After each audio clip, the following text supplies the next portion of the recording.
Hello everybody, welcome back to another Dark and Darker video. If you haven't been keeping up with things going on in Dark and Darker as of late, there's a good chance that you missed the Q&A that just happened a couple hours ago on Twitch. I just wanted to go ahead and relay the most important information, so this should be a short, sweet, but informational video.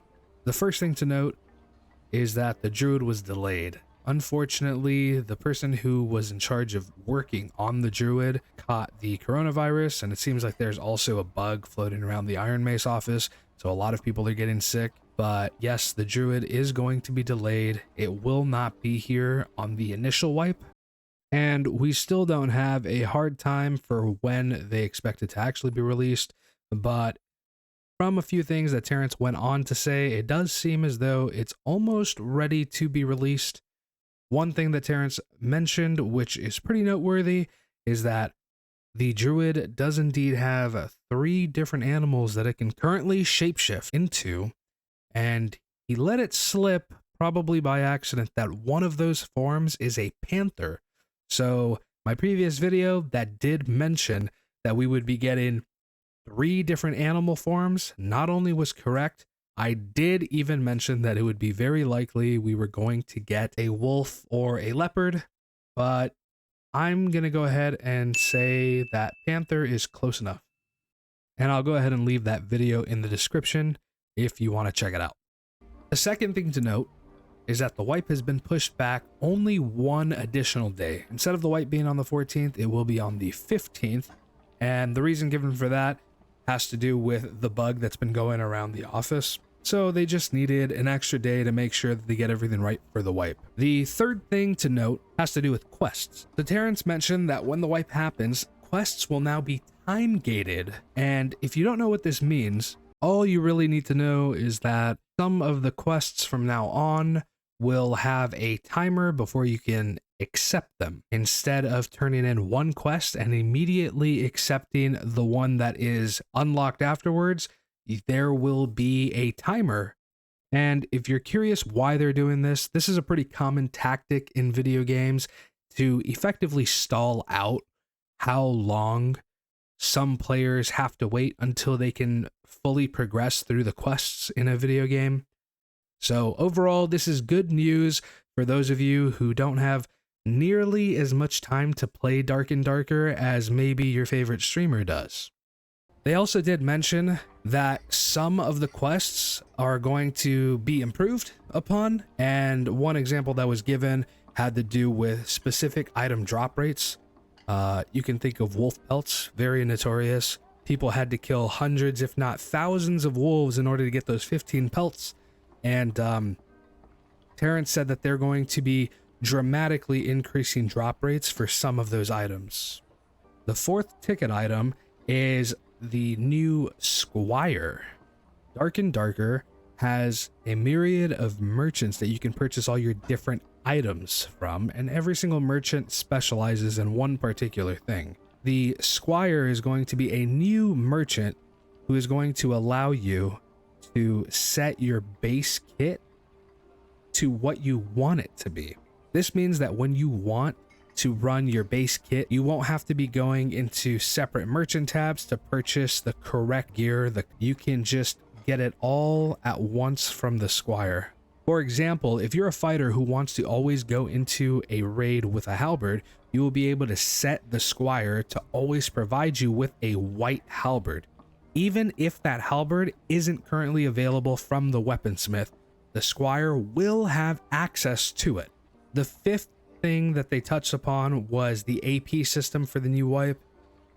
Terrence said that they are going to be incentivizing player and monster kills significantly more, while there's less of a focus on the only treasure farming meta currently. And this is a huge W for everybody. The second to last topic that they talked about is going to be a controversial one, and it has to do with maps. With the wipe, the rotational maps will be removed, and we will be moving back towards the old standard of solo-only goblin caves, duo-only frost mountains, because the ruins are still being worked on, and trio-only crypts. Dark and Darker is reverting back to this old system, and the reason for it is due to matchmaking pools not quite filling up. Terrence mentioned that some of the less populated servers, such as Oceania and among others, were having an average population of 2 to 3 players, which probably has to do with just the overall low player count within the game. And splitting those matchmaking pools, which was a concern when they first initially brought in rotational maps, seems to have only exacerbated the problem. And finally, we have the final and probably most exciting ticket item. The multi-classing system has been announced. So when the wipe occurs, we will indeed have access to the multi-classing system. I'm going to try to break this down as simply as I can. The current leveling system from level 1 to 20 will be removed, and now your character will infinitely gain levels. There is going to be a set amount of experience that your character needs to gain per level. After reaching a specifically designated level, the example given was level 100, but this is not set in stone. Your class that you reach this level on will now be a master class. So if you do it on a fighter, it'll be a master fighter. If you do it on a rogue, a master rogue, etc., etc. Once you've reached these levels, subsequent levels will begin giving you learning tokens, which you can redeem. A learning token is used on another class master in order to gain a power-up.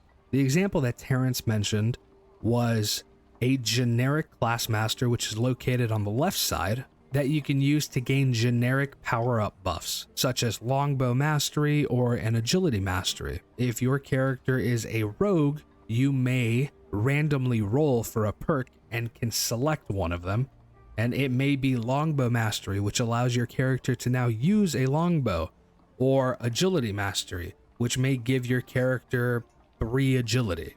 There's going to be certain levels that allow you to get one of these learning tokens, and other levels you'll be receiving random item as rewards for leveling up.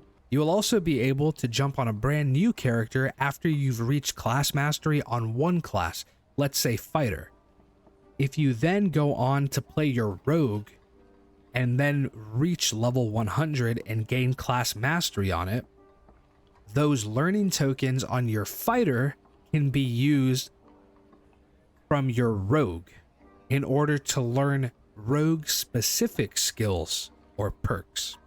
So as it currently stands, it sounds like you may be able to have a fighter that can use double jump. It is worth noting though, Terrence did say many of the skills in Dark and Darker are completely being reworked, and one in specific was hide. Many people seem to be worried about multi-classing completely breaking the balance of the game. And to those people, I say you should be very afraid. Because if I, as a warlock, can activate rage and chase you down in the goblin caves, I will take all of your loot. Anyways, guys, those were the 7 main points from the Q&A, which was over an hour and a half long. And that's going to do it for this video. Be sure to subscribe for everything Dark and Darker. And I hope to see you in the next one.